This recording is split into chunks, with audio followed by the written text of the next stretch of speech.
Laro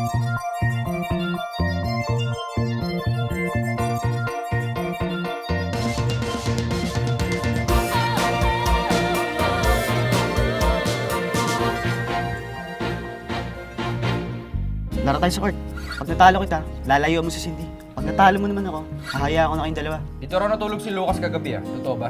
Ano bang pakialam mo, ha? Mukhang totoo nga sumbong ng utol mo, bro. Hantingin natin ang gago. Ayoko na. Hindi mo sinabing magaling ka mag-basketball eh. Kung kailan mananalo na ako, saka kaayaw. Tapusin natin to. Kung ayaw pagkalat ko sa lahat, hindi ka lalaking kausap. Sasama ako sa'yo kung wala na si Cindy sa bahay natin. Huwag kang mag-alala. Pag uwi mo sa bahay, wala din si Cindy. Saan ka ba talaga pupunta, baby? Samahan na kaya kita. Hanapin ko lang si Lucas. Babalaan ko lang siya kay Jimbo. Promise, subit lang ako. Ma?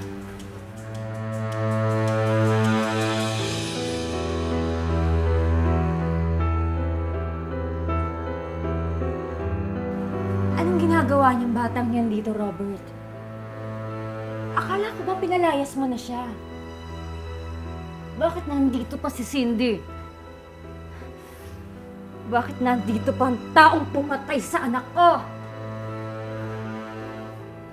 Niloloko mo ko, Robert. Hilda, mag-usap tayo tatlo. Ang sabi mo sa akin, palalayasin mo yan, hindi ba? Ang sinabi mo sa akin, nandun na siya sa pinsan mo. Bakit andito pa yan? Hilda, pasensya ka na kung nagsinungaling ako sa'yo. Pero gusto ko lang naman na umuwi ka dito kasama namin. Kinuha mo pa! Kasi ang totoo, duwag ka!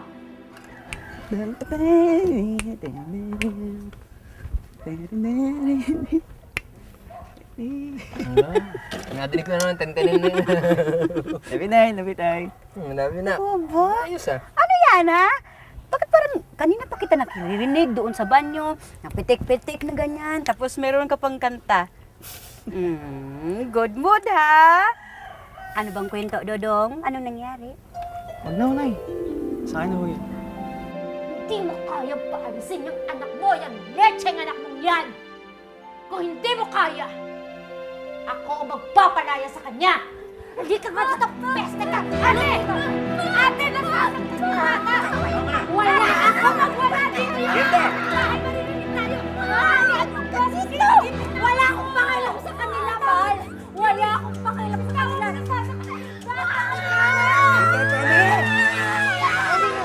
Dahil sa'yo! Dahil sa'yo, nagagawa akong lukohin ng tatay mo! Peste ka! Wala kang ginawang maganda sa buhay ko! Lumayas ka! Ayaw kitang makasama dito. Ayoko sa'yo! Cindy! Cindy? Kuya ako na! Kausapin mo yung asawa mo! Pareho kayo, wala kayong ibang kinampiya kundi ang lecheng bata na yan! Cindy! Sana talagang mawala na siya. Sana hindi ko na talaga siya makita. Ganyan ka. Pag sa tatay mo naman, tok ka ng tok. Sa akin, hindi naman kwento. Ako nga damay. Ni-enjoy ko yung kamatis at isda ko yun. Hindi, alam mo, nak. Nagsiselo sa akin nanay mo kasi sa akin daw nagkikwento ka, sa kanya hindi. Ikwento mo na dapat may kwento sa kanya.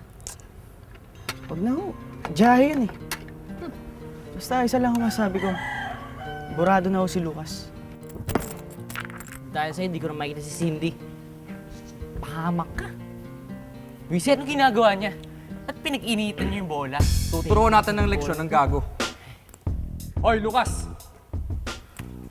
Minamalas ka nga. Tumakbo ka na. Paano mo naman nasabi at nasigurong burado na si Lucas? Ano ba ginawa mo? Basta ho, hindi na po siya pwedeng umepal. Hoy! Naku, ano yung gisabi ni mo? Ano ipal na yan? Huwag kang magsalita ng mga ganyan, ang mga nakukuha mo yan sa mga kanto. Ano ka ba, Dudong? Hoy, bibiti ka, ha? Hindi pwedeng ganyan. Shut your mouth! Ano ba yung ipal na yan? Papel po. Hoy, naku, lalo na yan, mga ganyan, mapapil! Ay! Huwag kang maganyan ng salita! Sobra naman, wala naman sa mga hindi mapapil, diba? Hoy, ikaw naman, magpapil-papil pa. Huwag na nga. Wala naman yun. Wala ngayon, wala! Huwag na maganyan ng mga salita eh. Kana, Kain. mapapanis yung isda mo, kainin mo na.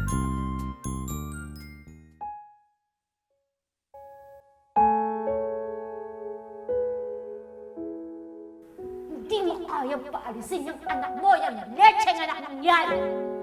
Kung hindi mo kaya, ako ang magpapalaya sa kanya!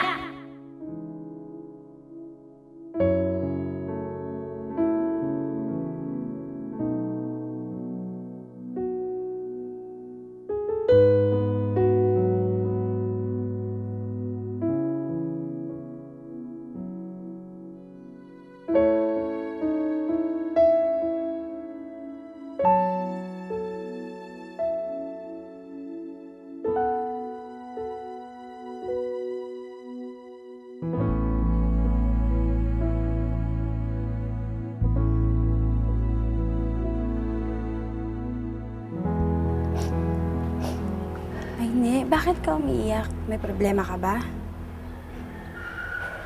Kaya pala andito ka. Pero pasensya ka na ha, kasi kailangan ko nang magsara. Kung tapos ka nang magdasal, umuwi ka na.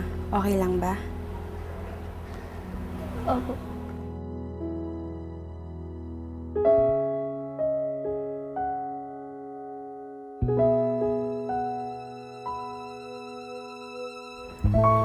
Cindy, Lucas. Mabuti nakita kita. Ang saya-saya ko't nakita kita.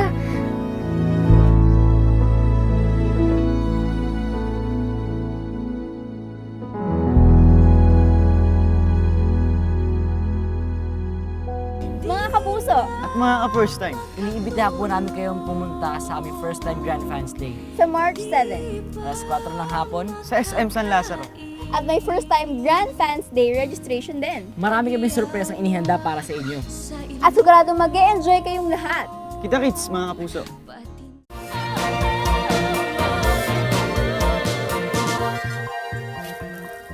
Baste! Baste! Po, bakit po? Andiyan ba si Cindy?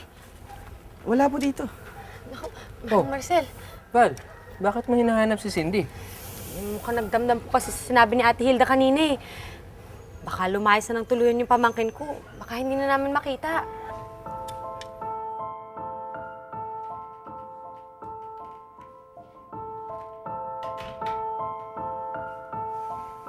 Hilda, sa tingin ko, mas mabuti para sa atin. Para makamove-on tayo kagad. Kung pamigay na lang natin yung mga gamit ni baby sa iba. Hindi. Ito na nga lang natitirang alaala niya eh. Tapos gusto mo pa ipamigay. Kaya pala hindi na ako pinatuloy ni Daddy kanina sa ospital eh. Kasi iniiwas niya ako kay Mama. Ayaw na sa akin talaga ni Mama eh. Pinapalayas niya na ako. Sensya ka na. Gusto ko lang naman maging normal uli ang buhay natin. Roberto, hindi na magiging normal ulit yung buhay natin. Kasalanan yun, Cindy. Sobrang nang magalit yung mama mo. Bakit naman siya ganun? Hindi ko rin alam. Matagal na rin ako nagtataka kung bakit parang hindi niya ako mahal. Kung ituring niya ako, parang hindi niya ako anak. Pero sige rin siya, mahal na mahal ko pa rin siya, Lucas. Mahal na mahal ko pa rin ang nanay ko.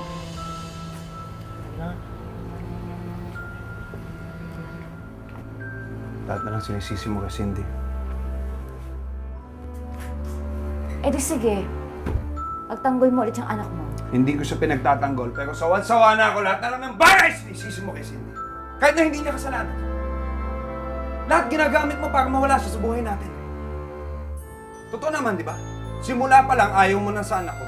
Dahil parte siya ng nakaraan ko. Kaya lahat ng bagay ginagawa mong excuse para mawala siya parte sa buhay ko. Ano ba? Bakit? Ano bang nangyari? Nganong nilayas man si Cindy? Ipagalitan ba ni Hilda? Ako na eh. May ayun ako kausapin. Nagmamadali po ako. Tita Val, tara. Sa napapusita, Oh. hanap ko si Cindy. Take her. Sige po. Basta Andito ka. Nag-usap tayo, di ba? Umalis ka na. Kasama ko si Cindy. Baby! Diyos ko naman, baby. Alalang-alala ako sa'yo. Akala ko nakalayo ka na. Mabuti na lang. Kay Lucas ka nagpunta. Salamat at dala mo siya dito, ha? Cindy, ano bang naisip mo tumalis ka sa inyo? Si Mama po kasi. Tama na! Ayoko na pag-usapan yan sa Cindy. Alam mo, Hilda, mahal ka ni Cindy. Kahit na hindi mo siya mahal. At ngayon lang siya nagkaroon ng kasalanan sa'yo. Tapos hindi mo pa mapatawad.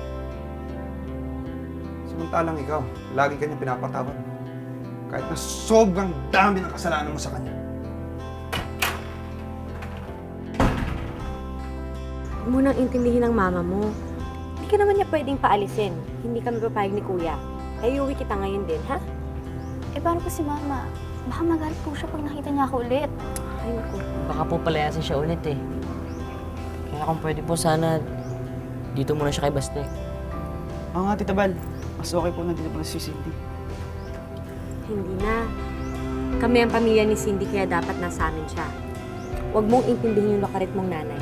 Akong bahala sa'yo. Ay, tika. Cindy, may sabihin lang ako. Don't do that. Kasi kahit papagalitan ka ng nanay ni mo, hindi pa rin tama nga mulayas ka, day. Sige ho, Aling Laura. Aling Marcel, mga na kami. Salamat ulit, ha? Baste. Sige po. Salamat, Lucas. Salamat na.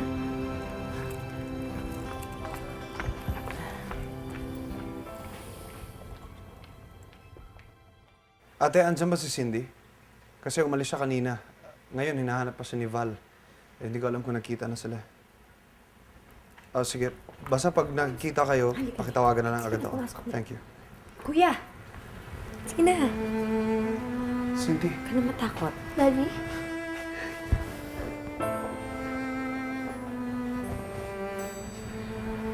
buti naman at bumalik ka.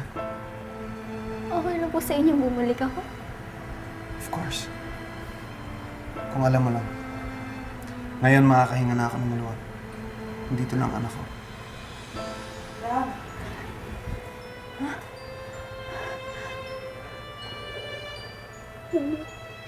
Bakit nandito yung pesting yan? Ha?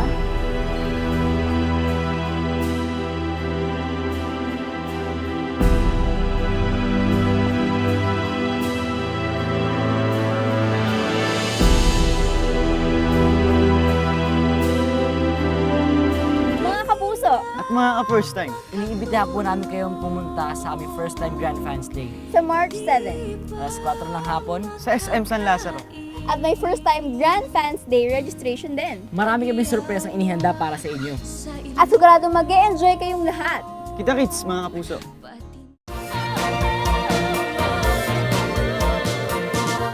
Bakit bumalik na naman dito yung kriminal na yan?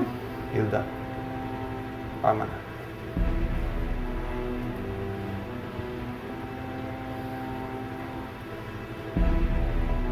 Ang kapal din naman talaga ng mukha mo. Di ba sinabi ko sa'yo, huwag ka nang babalik dito. Huwag mong pagtinitan yung bata. Pinilit ko siyang bumalik dito. Isa ka pa, pakilamera. At bakit hindi ako makikialam? Pamangking ko to. Ate Hilda, baka nakakalimutan mo. Bahay ko rin to. Bigay sa amin to ng mga magulang namin, kuya. Kaya may say ako kung sinong pwedeng tumira dito. Kaya sa ayaw at sa gusto mo, dito na ulit titira si Cindy. Wala ka na magagawa. Halika na, baby.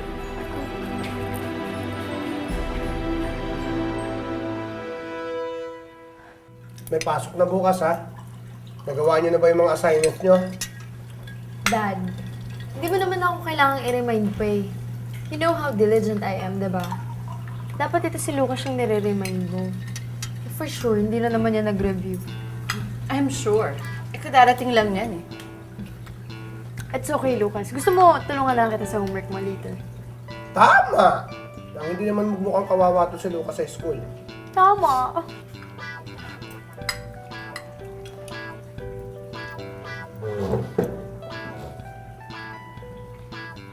Oh, tapos ka na ba? Sabay niya hindi mo man lang ginalaw yung pagkain mo, ah. Pagdalia, sinasabi ko na nga ba eh. Kulang sa timpla tong kaldereta mo. Kulang po ba, sir? Ay, malaki po kasi yung aso. Ha? Ano? Pinaka... Matanda na ho yung baka. Pinakain mo kami ng aso eh. Naku, si Magnolia.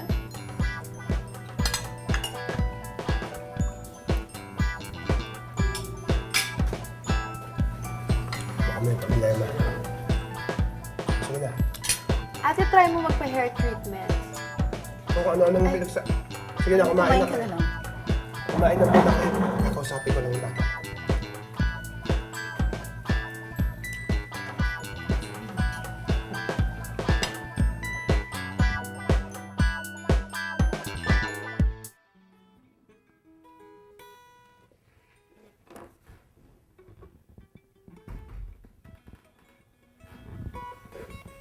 Tanggalin mo nga muna yung nasa tenga mo. Nag-usap tayo. Bakit po, Ninong? Abay, wala. Gusto lang kitang kumustahin. O, kumusta na si Cindy? Kumusta yung problema niya? Ayos na ba? Hindi pa nga po eh. Bakit? Ano ba talaga ang problema niya? Mama niya po. Ano, tipid mo namang sumagot, Lucas? Eh, parang ayaw mo akong kausapin, ah. Ano ba talaga ang problema ng mami niya? Huwag niyo na po tanong. Kahit na gusto pa natin tumulong, hindi na po pwede. Bakit naman hindi pwede? May usapan kami ni Basta eh. Panalo talaga yung tita Abs mo. Panalo ang hirit niya. Napaya niya tuloy yung mama mo. Kabig. Thank you. Oh, ba't parang malungkot ka pa rin? Eh kasi, nakauwi na nga ako, pero hindi pa rin ako tanggap ni Mama. Okay lang yun. Importante naman, mahal ka ng tita at daddy mo. Nandito naman ako, mahal naman kita eh. Tsaka si Lucas, alam ko nag-care rin siya sa akin. Kaya nga po no choice ako kanya kundi hindi siya kay Baste. Kahit na dito ko siya gusto iuwi. Abay, okay naman yun, ah. Eh, bakit hindi mo siya iuwi dito? Ano bang usapan niyo ni Baste? Ayoko na po sabihin. Basta bawal ko na siyang lapitan. Gago kasi ako eh. Ay, nako. Hindi pa rin kita magets. Kayo talagang mga teenager. Ang hirap niyong intindihin. Kaya yung Ninang Doris mo, pag nag-uusap kami, never niya ako naintindihan. Kanya yata talaga tayo mga teenagers eh. Yan ka na naman eh. Puro ka Lucas. Lucas. Eh, totoo naman yung sinabi ko eh. Hindi ko pa nakakwento sa'yo eh, pero bago pa makunan si Mama, kinakausap na ako ni Lucas. Gusto niya ako maging close ulit. Napatunayan ko totoo yun. Kasi nung gabing nagalit sa akin si Mama, hindi niya ako iniwan. Kaya kahit gano'ng kalungkot ako nun, lalakasan ko loob ko dahil kay Lucas. Basta sana hindi siya magbago sa akin. Sana tulad mo, lagi pa rin siyang nandyan pag kailangan ko siya. Kasi pinapalakas yung dalawa yung loob ko eh. Kaya kami mawala sa inyo, baka hindi ko na alam kung anong gagawin ko.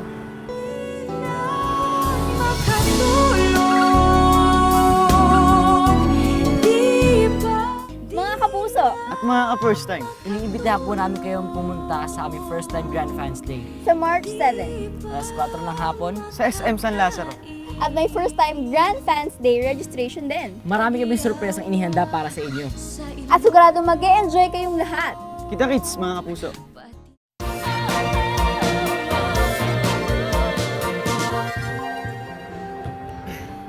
Akala ko ba dinner date to? Bakit umiinom ka? Bawal ba? Pasensya ka na. Masyado lang kasi akong stress sa bahay namin. Dahil problema. Gusto ko lang sana mag-relax. Problema ba talaga sa bahay o dahil sa ex mo? Pwede ba? Hindi ko na iniisip ang ex ko. Tsaka ako yung tipo ng tao na tinuruan kong sarili ko na kalimutan ng isang tao o huwag na siyang mahalin. Nagagawa ko kaagad yun. So,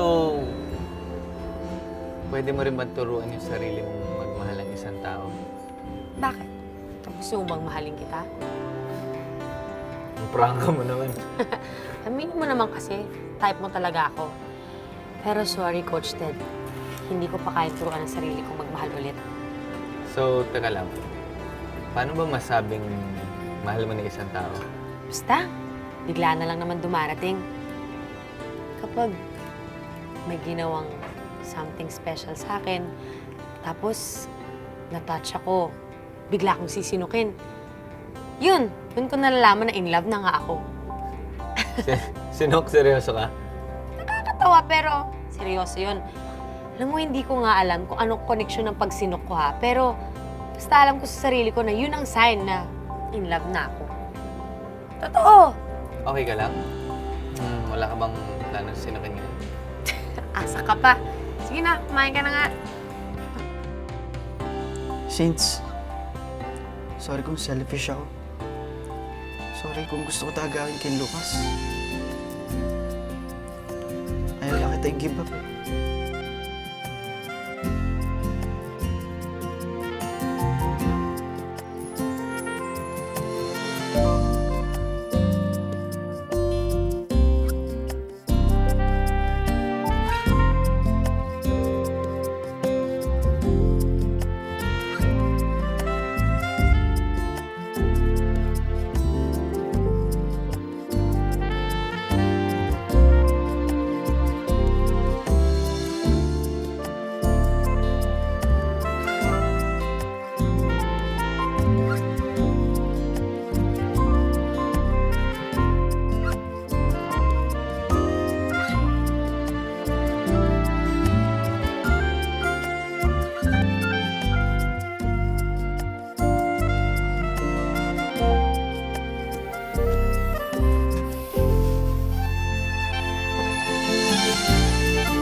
Grabe. Ang gaan-gaan ng ulo ko. Nakakahilo pala to. Alam mo, lasing ka na nga eh. Binubola mo na ako. Halika na. Ihatid mo na ako. Kaya? Pwede naman na, no? Oh. Okay ka lang ba? Okay ka lang? Okay lang ako. Nahihilo lang ako eh. Parang umiikot paningin ko. Sigurado ka, okay ka lang ha? Okay lang, okay lang.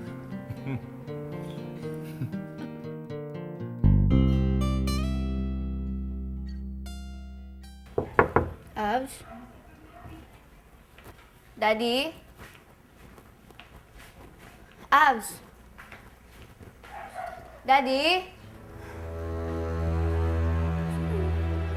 Kaya na pa umalis ang daddy mo. Maaga kasi yung meeting na sa City Hall. Eh, si Abs po. Kagabi pa siya hindi umuwi. Kaya tayong dalawa lang ang tao dito.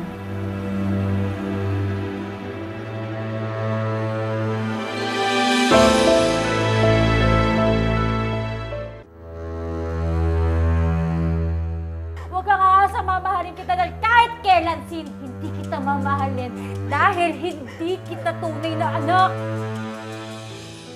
Di ba nag-usap na tayo, nalayuan mo na siya? Concerned lang naman ako. Kung hindi siya okay, ako nang bahala sa kanya. Alam na ni Cindy yung tungkol sa mama niya? Kaya lang naman namin sinikreto yun sa'yo. Dahil ayaw kong lumaki ka na iniisip mong may pagkukulang sa buhay mo. Akala niyo ba lalaki akong buo pag hindi niyo sinabi sa akin ng totoo? Ako lang kausapin mo. Miski na sabihin mo dito lang ako para dumayan ka. Hanapin mo muna si Lucas. Salamat at dumating ka. Hoy, saan ka pupunta? Andiyan na hinahanap mo. Ikaw ang best friend ko. Kaya dito ka lang, ha? Nandiyan pa ang daddy mo, yung tita mo. Nandiyan sila lahat para sa'yo. Saka ako, si Lucas. Yun na nga lang yung inisip ko kaya ayokong sumuko eh. Kaya guys, promise nyo sa akin ha. Huwag niyo akong iwan. Promise.